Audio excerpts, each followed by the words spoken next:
Halo teman-teman semua, apa kabar? Selamat datang pada acara Kupas Tuntas kali ini. Saya izin memperkenalkan diri, perkenalkan teman-teman dan salam kenal juga. Nama saya Erlangga, saya di sini sebagai penutur sebaya bagi teman-teman semua gitu. Jadi saya sebaya teman-teman, saya nggak atau setidaknya tidak beda jauh dengan teman-teman gitu secara umur gitu ya. Dan di sini saya ingin, sedikit kilas balik, sedikit, membahas ulang tentang mata kuliah penulisan ilmiah dan keterampilan presentasi atau PIKP atau biasa disebut academic writing ya teman-teman. Jadi teman-teman mengingat yang perlu kita ketahui mengingat kita ini sebuah atau sudah memasuki, mahasiswa gitu, kita status kita sudah sebagai mahasiswa, kita sudah di perguruan tinggi gitu ya teman-teman, kita sudah harus familiar dengan yang namanya, eee, penelitian gitu teman, dan penelitian juga dekat kaitannya dengan yang namanya academic writing ini. Jadi, kita sebagai mahasiswa calon cendekia begitu ya teman-teman, sebagai calon sarjana gitu, kita harus terbiasa dengan yang namanya penulisan ini karena ini merupakan makanan kita sehari-hari dan yang merupakan tugas akhir kita nanti gitu ya. Sebelum kita menjadi sarjana ini merupakan tugas akhir kita, merupakan menulis, meneliti gitu teman-teman. Jadi teman-teman tanpa berbasa-basi lagi, kita langsung masuk aja ke materinya. Eee, Teman-teman ngomongin tentang academic writing pasti tidak lepas dengan yang namanya pembahasan tentang paragraf ya teman-teman. Jadi, paragraf itu merupakan sekumpulan kalimat yang saling berhubungan, dan berkaitan mengenai suatu topik, teman-teman. Jadi, kalau misalnya di sini ada beberapa alasan menulis sebuah paragraf gitu ya. Yang pertama, paragraf itu bisa digunakan untuk mendeskripsikan sesuatu. Teman-teman jika ingin mendeskripsikan sesuatu, jika ingin mendeskripsikan misal pada contoh, Universitas Bakri begitu ya teman-teman. Misalnya teman-teman tulis Universitas Bakri merupakan salah satu universitas terbaik di Jakarta gitu, misalnya teman-teman bisa mendeskripsikan seperti itu, gitu teman-teman. Dan, yang kedua, eee, paragraf bisa digunakan untuk memberitahu sebuah cerita, berarti kaitannya dengan paragraf naratif, gitu. Kalau paragraf naratif berarti teman-teman bisa menarasikan suatu cerita teman-teman gitu ya, untuk pada akhirnya dijadikan karya tulis dan bisa dinikmati oleh pembaca, begitu teman-teman. Lalu yang ketiga, ada menjelaskan sesuatu ya, itu tadi teman-teman ya kaitannya dengan mendeskripsikan atau menjelaskan tentang atau tentang misal teman-teman mau menjelaskan tentang cara masuk Universitas Bakri dengan mudah gitu teman-teman, atau dengan cepat gitu, atau cara masuk dengan beasiswa begitu, itu merupakan salah satu cara untuk menjelaskan sesuatu gitu teman-teman, kurang lebih gitu. Dan pada selanjutnya, untuk meyakinkan, jadi paragraf itu bisa dibuat atau bisa dipakai untuk meyakinkan suatu pembaca, atau meyakinkan atau mungkin mempersuasi suatu pembaca gitu, teman. Jadi, ada banyak beberapa alasan atau beberapa tujuan untuk menulis paragraf ini. Dan, untuk membuat suatu paragraf yang baik dan benar, teman-teman di sini juga tertera beberapa tahap atau beberapa, tips gitu. Yang pertama yang perlu kita ingat, bahwa paragraf ini terdapat lebih dari 2 kalimat. Jadi kalau misalnya kita kilas balik lagi teman-teman, zaman-zaman SMA dulu sering banget guru-guru kita gitu ya berbicara bahwa paragraf itu minimal 4 kalimat gitu, yang berupa satu kalimat, utama atau kalimat inti dan beberapa kalimat penjelas, gitu. Yang penting ada 4 gitu ya. Dan, eee, kalau misalnya kurang dari 2 kalimat rasanya itu nggak bisa dibilang sebuah paragraf, dan peraturan minimal 4 kalimat itulah yang sampai saat ini saya pribadi masih pakai begitu. Untuk membuat suatu paragraf saya harus minimal 4 gitu. Dan yang kedua adalah memperhatikan kata pembuka dengan huruf kapital seperti nama, tempat, kota, dan lain sebagainya. Jadi tidak hanya na kata awal ya teman-teman yang menggunakan huruf kapital, cuma penulisan nama orang, nama tempat, nama kota, dan lain sebagainya itu juga harus diperhatikan gitu loh untuk penggunaan huruf kapitalnya. Dan lalu yang ketiga merupakan memperhatikan kalimat dan tanda baca. Teman-teman ini yang merupakan paling krusial juga menurut saya, dan merupakan salah satu the common mistake yang saya lakukan dan teman-teman saya lakukan dulu gitu, yaitu tidak terlalu memperhatikan yang namanya kalimat, pembahasaan, dan tanda baca ini. Padahal ini merupakan paling penting penggunaan tanda baca misalnya seperti titik, koma, yang efektif itu seperti apa, lalu penggunaan kata miring yang efektif itu seperti apa, lalu, aspek-aspek lainnya yang itu ternyata sangat penting itu teman-teman, yang harus kita ketahui. Dan ngomongin tentang paragraf yang efektif ini juga merupakan salah satu cara untuk membuat paragraf yang efektif, yaitu menggunakan kalimat bridging atau kalimat penghubung begitu teman-teman. Kalimat penghubung ini digunakan untuk menghubungkan suatu kalimat dengan kalimat yang lainnya atau menghubungkan 2 kalimat gitu teman-teman. Dan berikut ini merupakan contoh beberapa contoh kalimat bridging-nya. Salah satu, beberapa di antaranya ada sementara itu, selain itu, demikian, begitu pula, hal yang sama, hal yang berbeda, dan masih banyak yang lainnya. Jadi teman-teman, kata bridging ini banyak banget, tinggal bagaimana kita mengaplikasikan atau menaruh, mengimplementasikan kata-kata ini ke dalam karya tulis kita ini, gitu. Supaya karya tulis kita tentunya cantik gitu, dan kalau misalnya karya tulis kita cantik, ya tentunya mendapat nilai yang maksimal mudah-mudahan begitu ya teman-teman. Dan, di dalam academic writing ini juga sangat familiar dengan yang namanya kutipan gitu teman-teman. Jadi kalau misalnya saya sedikit bahas, di zaman SMA atau pada semasa SMA itu saya rasa hal-hal yang mengenai, kode etik penulisan atau kode etik academic writing itu masih sangat tabu di sana. Jadi beda dengan perguruan tinggi teman-teman, kalau di perguruan tinggi itu ada kode etik, kode etisnya, untuk menggunakan karya tulis orang lain gitu teman-teman. Jadi kita nggak bisa asal copy paste aja, kita bisanya, salah satu caranya adalah menggunakan dalam bentuk kutipan ini. Saya yakin teman-teman juga udah mendapat pembahasan demikian, jadi saya nggak usah lama-lama lagi. Jadi dalam bentuk kutipan ini terdapat 2 teman-teman, ada kutipan langsung dan kutipan yang tidak langsung. Yang pertama kita bahas kutipan langsung dulu. Kutipan langsung ada 2 juga, ada 2 juga jenisnya. Yang pertama ada pendek dan panjang. Kalau misalnya yang pendek itu yang seperti ini teman-teman. Jadi yang pendek itu merupakan, tidak lebih dari 2 sampai 3 garis, gitu. Kalau misalnya kita ketik itu tidak lebih dari 2 sampai 3 garis. Dan peletakannya juga biasanya menempel atau berdempet dengan kalimat sebelumnya, gitu. Seperti ini ya teman-teman, jadi dia berdempet dengan kalimat sebelumnya. Dan yang perlu diperhatikan lagi, bentuk kutipan, ya kalau misalnya mengutip yang notabene seperti ini, itu harus himpit oleh tanda petik. Jadi memakai tanda petik, gitu. Di awal kalimat dan pada akhir, di awal kata dan di akhir kalimat, gitu. Dan ini merupakan, yang panjang, ya beda dengan yang pendek tadi. Kalau yang panjang ini dibuatkan suatu bagiannya tersendiri, dibuatkan suatu paragrafnya tersendiri. Jadi dia tidak menyatu dengan kalimat awalnya ini, tapi dibuatkan paragrafnya ini. Dan ini juga yang perlu diperhatikan teman-teman, dihimpit oleh tanda kutip, ya begitu teman-teman. Lalu untuk kutipan tidak langsung, kutipan tidak langsung itu adalah pengungkapan kembali sebuah konsep, teori, atau pernyataan ilmuwan, tapi kita nyatakan atau kita tulis dalam bahasa penulisan gitu. Contohnya ini teman-teman ya, menurut C. Weiner dan Carrick P. tahun 2006, halaman 131 sampai 158, yang bersangkutan mempunyai hendaya atau impairment yang berat pada keterampilan khusus yang berkaitan dengan pengucapan dengan penggunaan kosakata saat berbicara. Nah ini teman-teman, kalau misalnya kita lihat ya teman-teman, ini halamannya halaman 131 sampai 158. Itu berapa halaman teman-teman? Ada sepertinya puluhan halaman. Ya.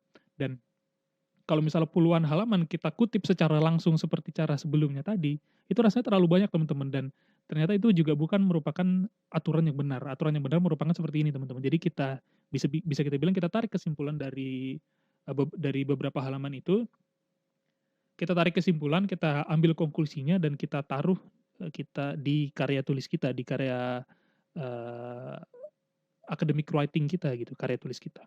Yang pada akhirnya tujuannya untuk bisa digunakan untuk mendukung atau menjadi, backup gitu dari suatu, eee, pernyataan atau statement yang kita nyatakan di, karya tulis kita, begitu.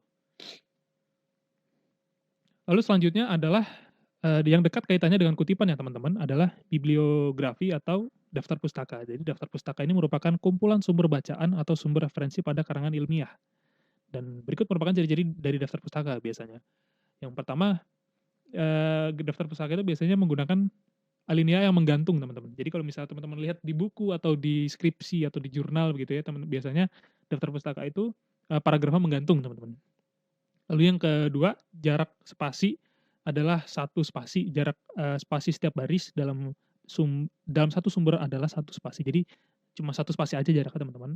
Kemudian untuk pengurutan penulisan daftar pustaka tidak menggunakan urutan nomor, angka, atau huruf, tetapi berdasarkan urutan abjad nama belakang penulis gitu. Jadi, kalau misalnya alfabetis ya teman-teman, mengikuti alfabet gitu. Jadi kalau misalnya ada yang namanya A, berarti A duluan yang paling atas gitu.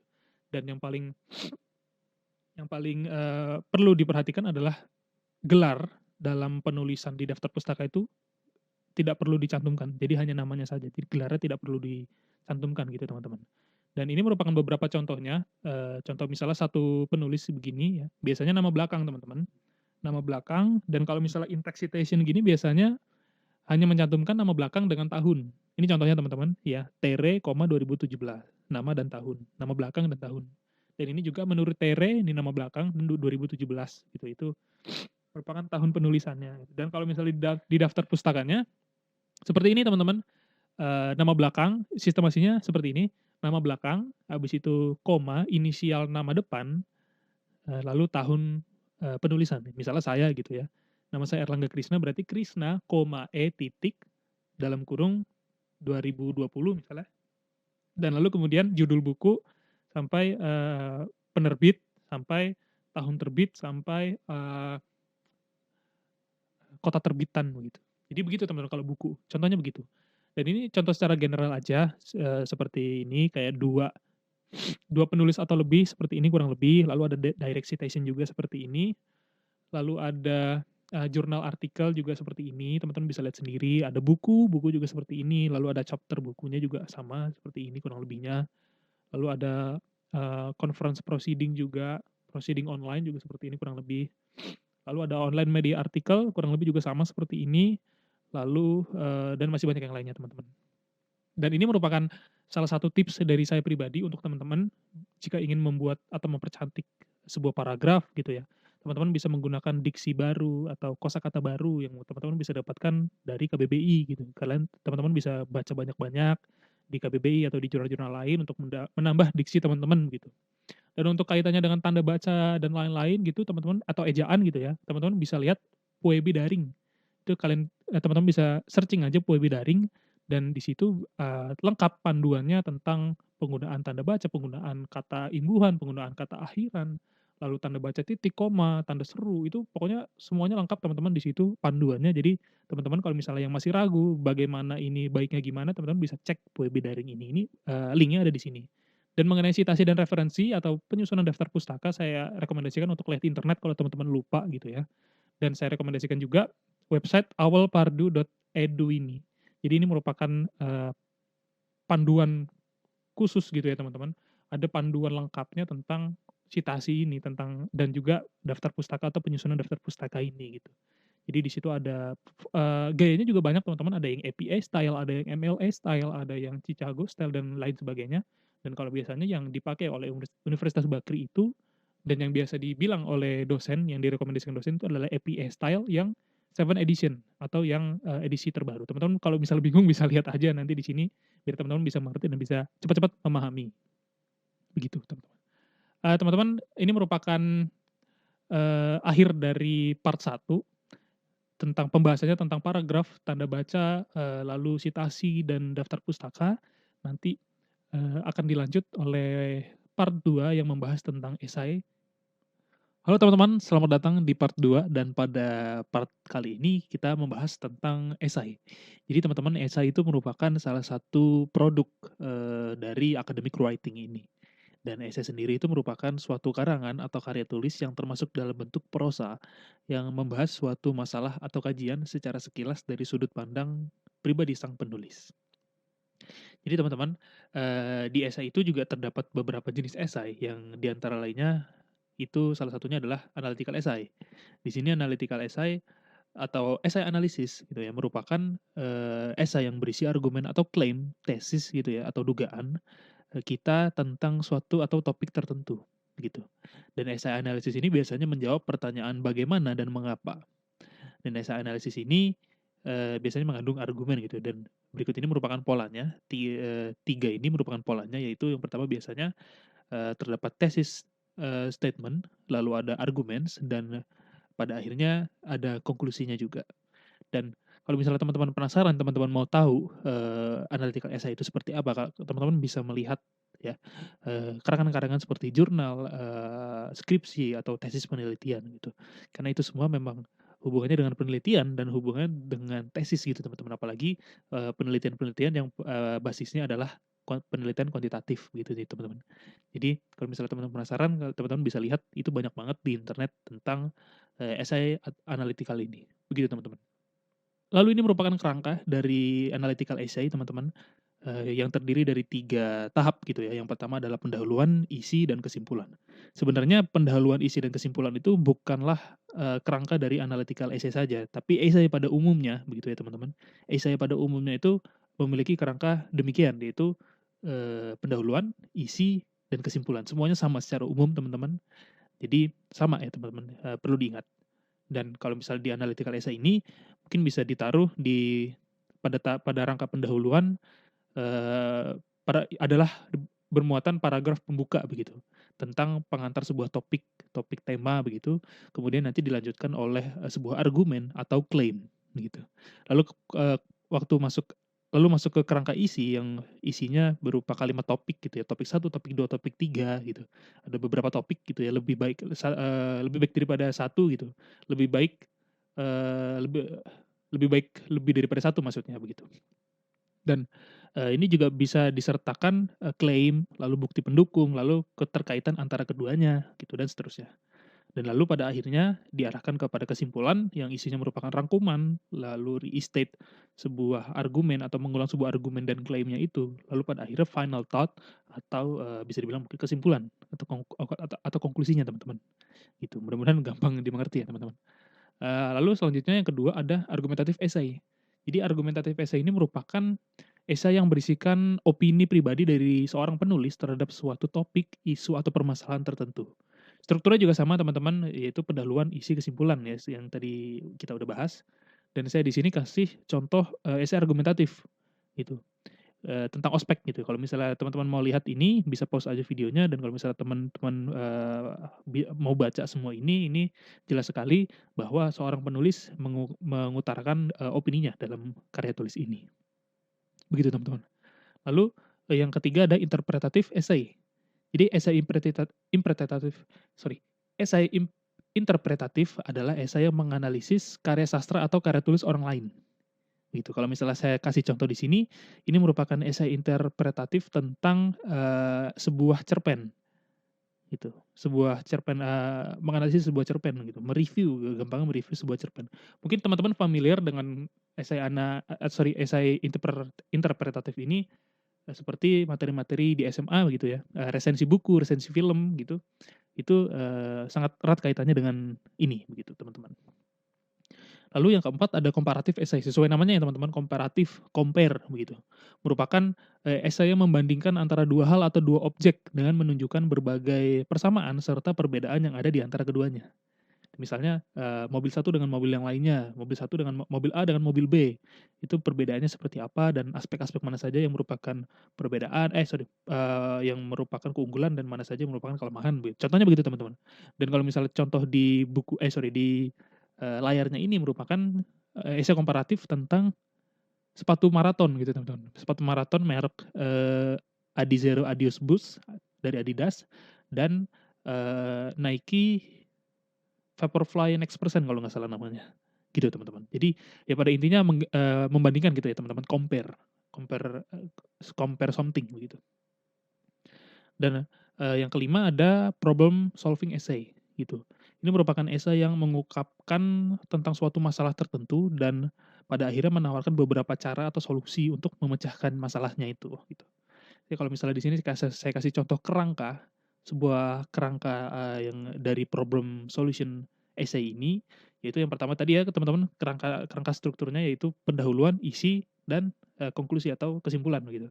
Ini ada pendahuluannya, lalu ada solusinya, ada isinya, dan pada akhirnya ada, data-data lainnya, data-data pendukung lainnya, atau kalimat-kalimat lainnya begitu teman-teman.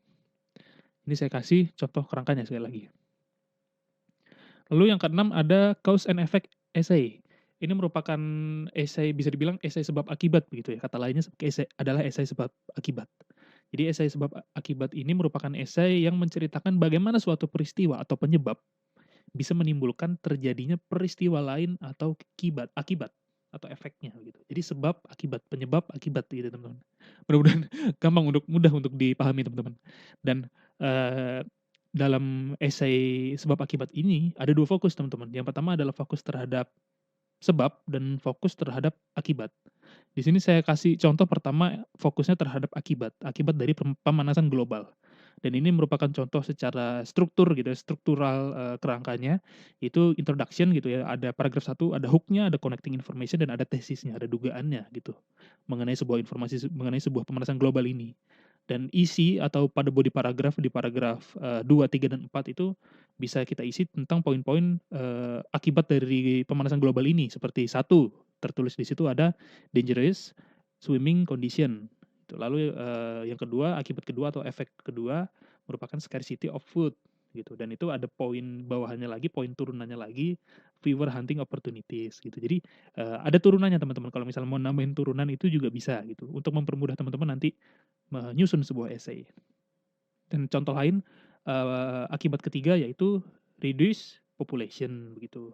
Dan pada akhirnya pada paragraf akhir atau konklusinya di paragraf 5 itu kita restate the thesis, kita mengulas kembali sebuah tesisnya, lalu kita sambungkan atau kita kaitkan dengan suggestion, opinion, dan prediction, atau sebuah sugesti kita, sebuah, pendapat kita, dan, prediksi kita ke depannya gimana, contohnya gitu teman-teman. Dan ini, juga sama, tetapi fokusnya terhadap sebab, gitu. Kalau tadi akibat, sekarang adalah sebab, gitu teman-teman. Dan sebab dari pemanasan global ini sebenarnya sama teman-teman dari introduction sampai konklusinya, tapi yang membedakan adalah isinya, gitu. Seperti, sebab dari pemanasan global, yang pertama human activities, ada carbon dioxide from vehicle, gitu, habis itu not recycling. Itu turunan-turunannya teman-teman. Dan lalu yang selanjutnya, akibat selanjutnya merupakan increase industrial activity, lalu ada yang penyebab selanjutnya ada deforestation atau penebangan pohon begitu, penebangan hutan, pengundulan hutan gitu. Dan itu ada turunan-turunannya. Jadi poin-poin turunan itu teman-teman yang akan, sekiranya nanti memudahkan teman-teman untuk menyusun sebuah essay begitu teman-teman. Dan, pada paragraf akhir atau tahap akhir yaitu konklusi sama juga, yaitu restate the thesis, mengulas kembali tentang tesisnya lagi. Habis itu, disambung dengan atau dikaitkan dengan suggestion, opinion, dan prediction tadi. Kurang lebih gitu teman-teman. Dan ini merupakan tips pribadi dari saya untuk teman-teman semua, ketika teman-teman, diperintahkan atau ingin membuat suatu essay, ingin membuat suatu karya tulis gitu ya. Saya menyarankan sekali yang paling krusial ini merupakan, penyusunan kerangka terlebih dahulu, kerangka struktur terlebih dahulu. Jadi teman-teman mau bikin essay tentang apa dulu gitu. Misalnya teman-teman mau bikin essay tentang, eee kisah perjalanan kuliah teman-teman gitu selama di Universitas Bakri. Ya kalau misalnya teman-teman mau bikin struktur atau susunan kerangkanya, itu ada misalnya kita tarik garis timeline gitu ya teman-teman, dan garis timeline itu, berawal dari pertama kali masuk Bakri, pertama kali masuk Universitas Bakri, habis itu tahun pertama, tahun kedua, tahun ketiga, sampai pada akhirnya lulus gitu teman-teman. Nah, garis timeline inilah yang merupakan salah satu contoh kerangka. Dan nanti pada akhirnya poin-poin turunannya itu bisa diisi dengan misalnya tahun pertama saya melakukan, magang di tempat ini atau misal habis itu, tahun keempat skripsi saya ditolak, misalnya begitu. Itu merupakan turunan-turunannya teman-teman. Dan nanti kalau misalnya teman-teman sudah tersusun kerangka yang sedemikian rupa, itu bisa memudahkan teman-teman untuk menyusun sebuah essay gitu teman-teman, dan jangan lupa menggunakan elemen-elemen yang sebelumnya tadi kita bahas gitu teman, seperti, bridging words, lalu penggunaan, kalimat dan tanda baca begitu teman-teman. Dan kalau misalnya teman-teman sedikit bingung dengan sebuah tema begitu ya, misalnya teman-teman ini nggak familiar dengan sebuah tema yang ditentukan untuk membuat sebuah essay gitu ya, misalnya pada, UTS nanti gitu, teman-teman bisa riset terlebih dahulu, teman-teman bisa baca-baca dahulu sehingga, insight-insight yang sudah masuk ke teman-teman, yang sudah teman-teman baca gitu, itu bisa menjadikan, eee, poin-poin turunan atau poin-poin, daripada esainya itu, daripada kerangka esainya itu. Dan dari situ nanti sudah tersusun kerangka esainya, kembali lagi kemudian, teman-teman bisa lebih mudah untuk menyusun sebuah esai begitu teman-teman.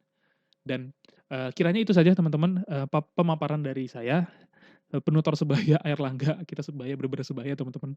Jadi, mungkin kalau misalnya ada yang kurang teman-teman bisa cek-cek sosial media saya, sosial media, Instagram dan LinkedIn mungkin ya, bisa dicari teman-teman, nama saya sendiri Erlangga Krisna. Dan saya mau ucapin juga terima kasih buat teman-teman yang udah, mau berpartisipasi dalam Kupas Tuntas ini. Percayalah, teman-teman, di Kupas Tuntas ini tidak sia-sia gitu. Teman-teman bisa mendapatkan ilmu gitu, kita bisa sharing sharing sama-sama sharing ilmu, saya dapat ilmu juga, teman-teman bisa dapat ilmu juga. Dan yang saya harapkan nanti ilmu yang kita sharing, yang kita dapat itu bisa diimplementasikan ke mid semester examination dan pada akhirnya, kita bisa mendapatkan nilai yang kita mau, kita bisa mendapatkan nilai yang puas gitu ya. Kita bisa membanggakan, sivitas kampus, kita bisa membanggakan diri sendiri, teman-teman, orang tua gitu, dengan nilai yang bagus gitu ya teman-teman. Mungkin itu aja teman-teman, sekali lagi saya ucapkan terima kasih, kalau ada kata-kata yang kurang berkenan sekali lagi mohon maaf. Saya tutup. Wassalamualaikum warahmatullahi wabarakatuh.